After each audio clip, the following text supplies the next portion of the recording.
মমতা বন্দ্যোপাধ্যায় নিজে আন্দোলন করে উঠে এসেছেন। তিনি জানেন ভালোভাবে সত্যকে চাপা দিতে গেলে কি ভয়ঙ্কর পরিণতি হতে পারে। এই সরকার না পাচ্ছে ভালো করে প্রশাসন চালাতে, আর না পাচ্ছে জনগণকে কোনো সাহায্য করতে। এর ফল 26-এ হাতে নাতে পাবে। কলকাতায় শিক্ষকদের আন্দোলনের ওপর পুলিশের লাঠিচার্জের পরিপ্রেক্ষিতে এমনই মন্তব্য করলেন বিজেপি প্রাক্তন সাংসদ তথা প্রাক্তন রাজ্য সভাপতি দিলীপ ঘোষ পশ্চিম মেদিনীপুরে।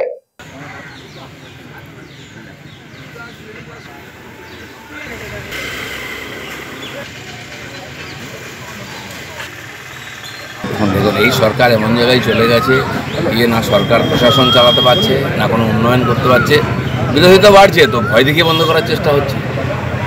এইভাবে কতদিন মানুষকে ভয় দেখিয়ে রাখতে পারে? মমতা ব্যানার্জি নিজে আন্দোলন করে এসেছেন, জিতে এসেছেন, উনি জানেন ইতিহাস কী হয়। যদি সত্যকে দাবানোর চেষ্টা হয়, আন্দোলনকে দাবাতে গেলে কী হবে সেটা উনিও জানেন, আর সেটা 26-এ